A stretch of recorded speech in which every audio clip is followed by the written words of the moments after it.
Olá, o meu nome é Pedro Andreu, eu sou fisioterapeuta.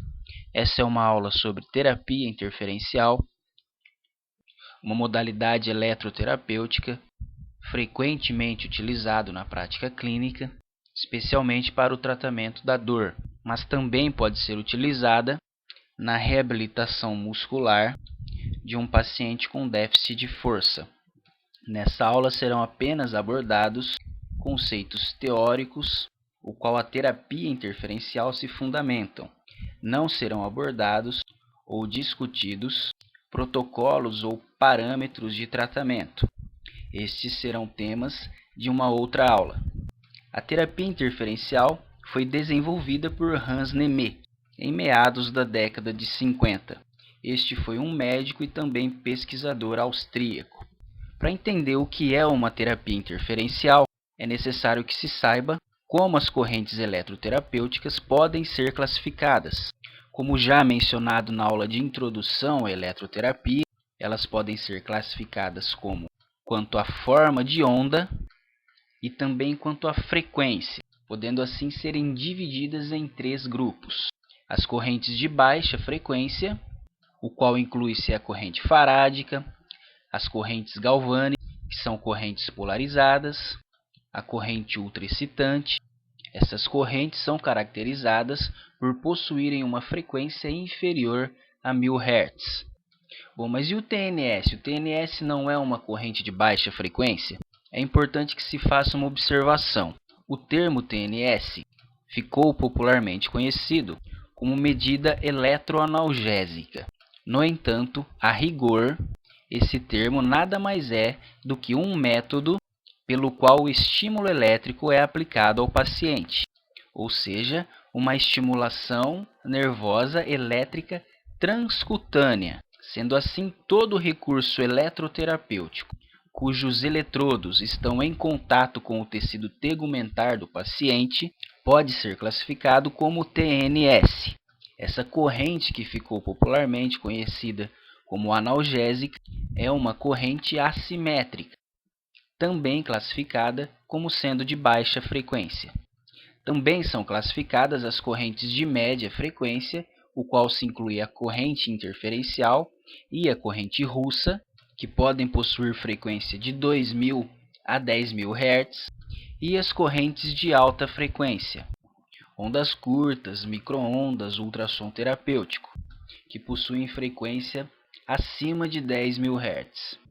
As correntes de média frequência possuem a característica de evitar as propriedades galvânicas da corrente elétrica, ou seja, os efeitos bioquímicos polares, pois a constante inversão de polaridade é capaz de evitar reações químicas sob os eletrodos e, desse modo, o efeito polar.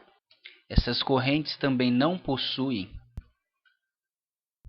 hiperemia local, endoosmose, e quanto à variação do tônus, esse é um efeito que ainda merece ser melhor esclarecido, especialmente a respeito dos mecanismos o qual esse efeito é alcançado.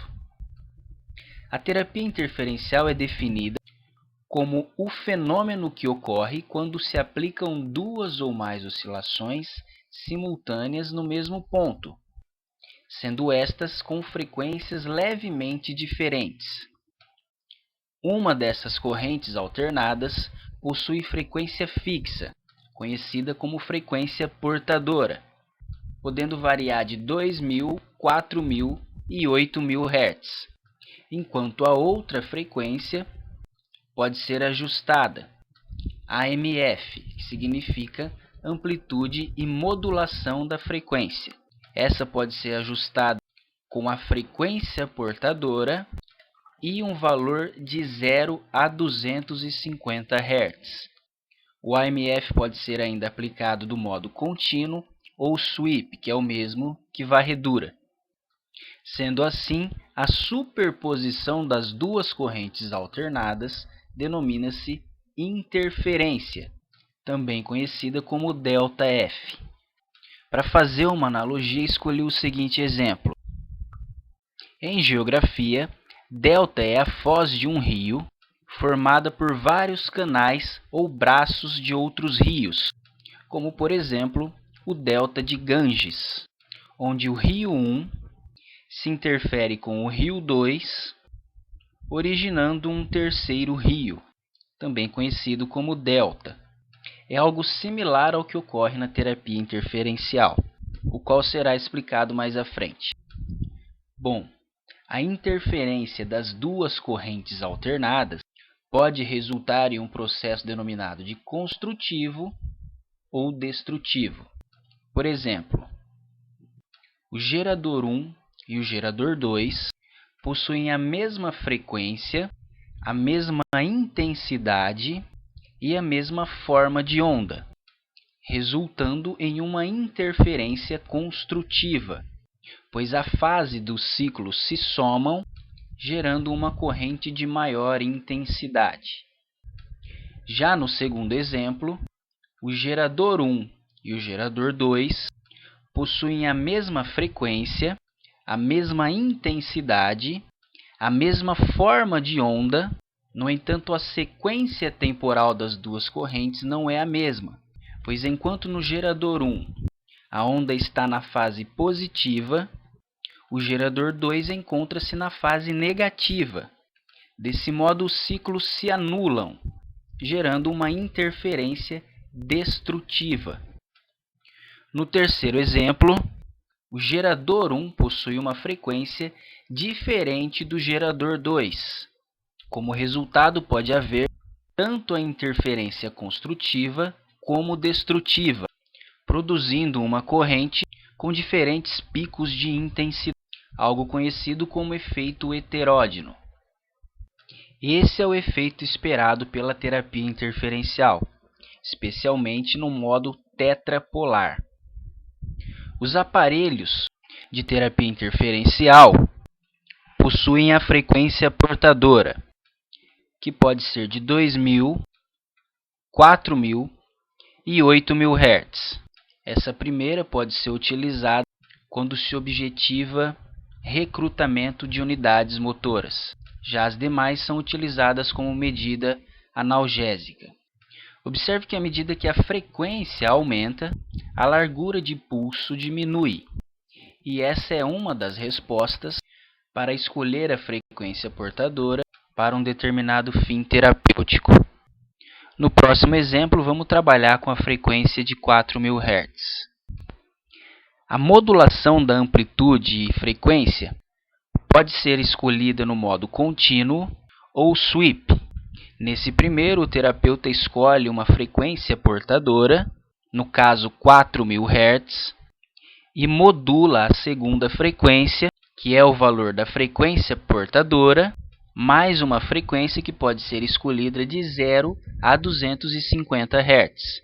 A interferência dessas correntes pode ser expressa pela seguinte equação: a MF é igual à frequência portadora menos a frequência modulada.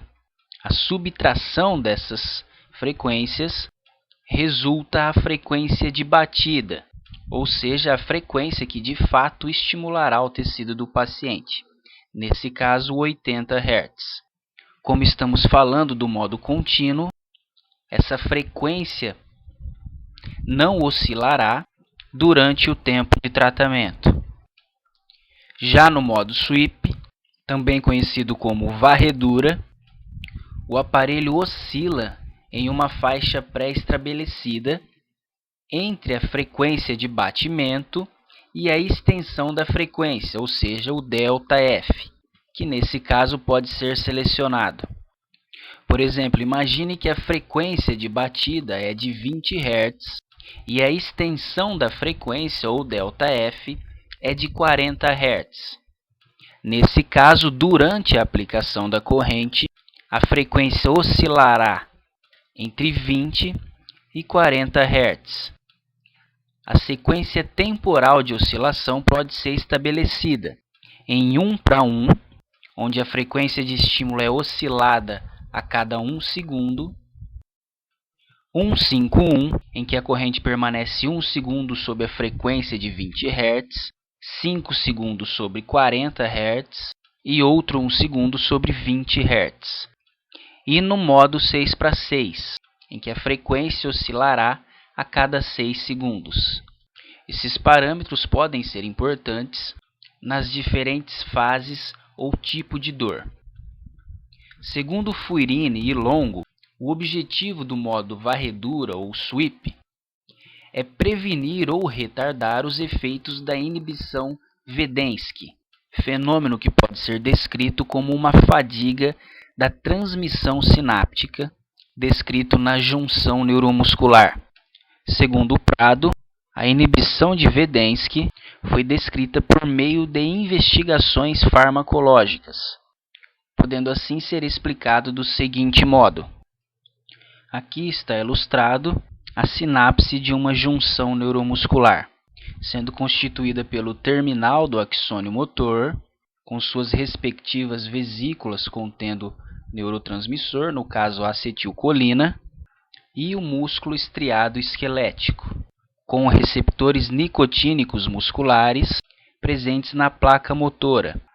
O espaço entre a membrana pré-sináptica e a membrana pós-sináptica é constituído pela fenda sináptica, o qual há a presença de acetilcolinesterase, uma enzima que degrada as moléculas de acetilcolina presentes na fenda sináptica. Quando na presença de altas frequências, a concentração de neurotransmissor na fenda sináptica é extremamente alta. Desse modo, as moléculas de acetilcolina podem estimular receptores muscarínicos do subtipo 2, o qual são inibitórios, e desse modo reduzir a liberação de neurotransmissor na fenda sináptica, consequentemente reduzindo o potencial excitatório pós-sináptico. Sendo assim, a oscilação entre frequências de estímulo pode prevenir a adaptação sensorial do paciente ao estímulo elétrico. A corrente interferencial pode ser aplicada do modo bipolar ou no modo tetrapolar, onde as correntes do gerador 1 se interferem com a do gerador 2, originando uma terceira corrente como vetor. Observe o seguinte exemplo, em que as correntes se interferem, dando origem a uma terceira corrente entre os eletrodos. O modo tetrapolar é mais indicado para tratar áreas grandes, como por exemplo a região lombar ou dorsal. O modo pelo qual a terapia interferencial proporciona uma hipoalgesia ou uma analgesia se baseia na teoria das comportas, uma teoria descrita já há muito tempo, mas que se sustenta até hoje, visto a grande complexidade, o qual a dor pode ser modulada por diferentes vias. Bom, para que uma pessoa sinta dor, é necessário que a interpretação do estímulo nocivo chegue até as vias corticais e subcorticais. Sendo assim, quando na ausência de estímulo nocivo, os interneurônios da medula espinhal, que são tonicamente ativos, enviam estímulos inibitórios para neurônios de projeção, os quais possuem aferência com o córtex cerebral e também com regiões subcorticais. Esse estímulo inibitório mantém o neurônio de projeção hiperpolarizado. Desse modo, nenhum sinal é enviado ao córtex. Quando, na presença de um estímulo nocivo, as fibras C de menor diâmetro enviam o estímulo inibitório ao interneurônio, que diminui a sua ação tônica sobre o neurônio de projeção. Desse modo, as fibras C são capazes de enviar o estímulo nocivo aos neurônios de projeção, levando o paciente a sentir dor. Quando, na presença de um estímulo elétrico, há uma sensibilização das fibras A-beta, que possuem um maior diâmetro. Portanto, o potencial de ação deste neurônio é mais eficaz. Esses neurônios voltam a excitar o neurônio, ou melhor, o interneurônio, que volta a ter um efeito tônico sobre o neurônio de projeção, desse modo reduzindo a sensação dolorosa. Essa teoria foi proposta por Menzac e Wahl na década de 65.